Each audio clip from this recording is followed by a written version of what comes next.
Peluang pekerjaan dan perniagaan baharu akan muncul seiring peralihan Singapura kepada kenderaan elektrik atau EV. Namun demikian, sedang sebahagian syarikat mengorak langkah mendakapi peralihan tersebut, ada yang sukar melakukan penyesuaian. Beginilah mungkin rupa bentuk kebanyakan bengkel kereta pada masa hadapan. Dibangunkan oleh syarikat Komoko Motor sekitar setahun yang lalu, pusat khidmat kereta ini merupakan yang pertama di Singapura khusus untuk EV. Ia tiada bau minyak, berlantaikan getah supaya kalis aliran elektrik sepenuhnya berhawa dingin dan dilengkapi peralatan canggih. Namun bengkel kereta sebegini perlukan mekanik yang berbeza dari sekarang, mahir dengan teknologi serta bertauliah untuk menangani komponen kereta dengan voltan tinggi. Kebanyakan peniaga sedia ada seperti bengkel kereta milik keluarga Allens United Auto belum bersedia melakukan peralihan. It's a totally new system, so we have to go for courses like this to upgrade ourselves. Even my mechanics who has been with us for long years, they have to go for upgrading courses, which may pose as a challenge to them.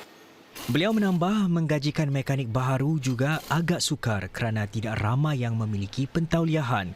Ini terbukti dalam tinjauan yang dilakukan Hub Pembelajaran NTUC. Walaupun semua pemimpin niaga yang berkait rapat dengan industri EV akur bahawa kemahiran semula penting, hanya 21% bersedia menghantar pekerja mereka untuk kursus latihan dalam tempoh 6 bulan mendatang. Antara halangan utama, kurangnya masa dan bajet serta cabaran teknologi baharu yang bergerak begitu pantas. Sementara itu, dengan semakin bertambahnya tempat-tempat mengecas EV, para pemandu tidak lagi perlu ke stesen-stesen minyak. Oleh itu, syarikat Shell berusaha menjadi lebih kreatif. Contohnya, ia menawarkan konsep kafe dari luar negara bagi menghambat para pemandu untuk berehat sementara menanti kereta EV mereka dicas semula. Bagi menarik para pemandu yang peka kepada isu kemampanan, Shell mempelopori pengecas berkuasa tinggi yang dijana sumber boleh diperbaharui. We will be progressively rolling out, I would say, products, value propositions that makes a lot more sense to address the needs of the customers who are using the EV chargers, which they are basically telling us, give me something more to do in your stations because I'm going to spend more time with electric charging than I was when I had an internal combustion engine. Dengan pihak berkuasa menyatakan bahawa stesen-stesen minyak mungkin ditukar fungsinya jika perlu, tekanan kini semakin meningkat untuk perniagaan sedemikian melakukan penyesuaian dan kekal relevan.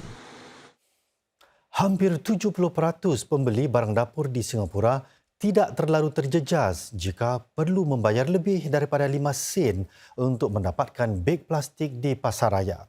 Inilah antara dapatan tinjauan yang dijalankan oleh Sifar Sisa SG yang memberi tumpuan kepada kesanggupan para pelanggan untuk membayar bagi beg plastik yang sebelum ini diberikan secara percuma. Sekitar 40% daripada lebih 8,400 responden mencadangkan agar caj bagi beg plastik dinaikkan kepada 10 sen. Hanya 20% responden bersetuju harganya kekal 5 sen. 3 daripada 5 responden berharap duit yang dikumpulkan daripada caj beg plastik akan disalurkan kepada tujuan-tujuan alam sekitar. Lebih 20% pula berasa ia harus digunakan untuk tujuan sosial.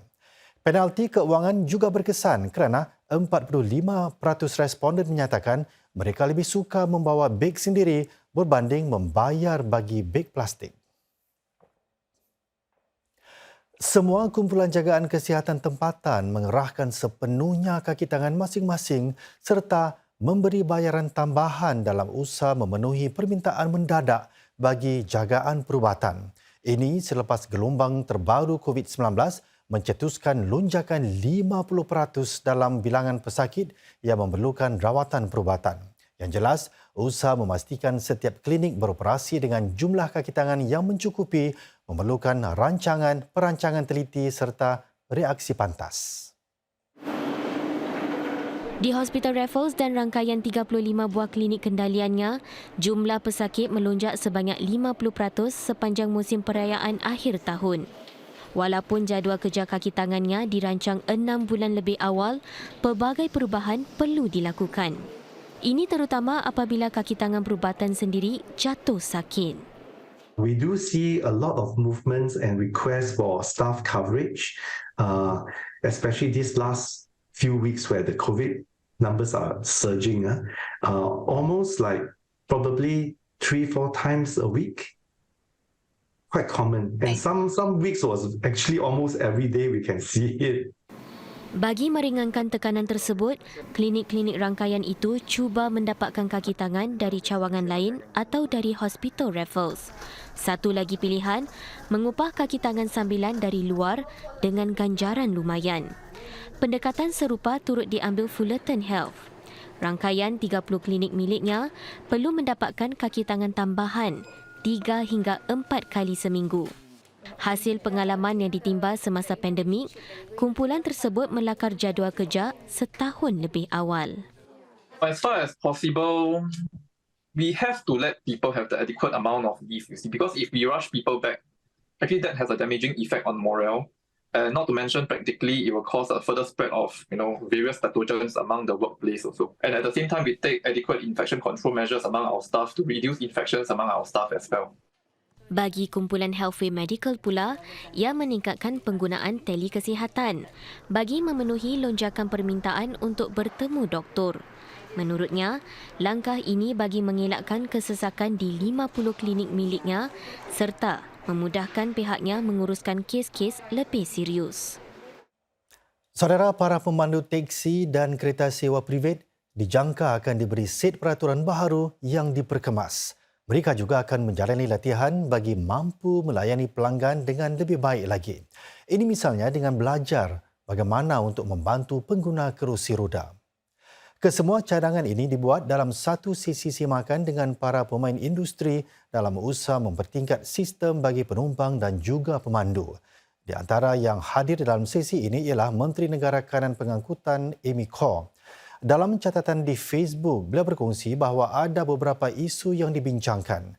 Ini termasuk meningkatkan ketersediaan teksi kereta atau teksi sepanjang hari dan menjadi lebih inklusif dengan menjaga keperluan penumpang seperti pengguna kerusi roda dan keluarga muda.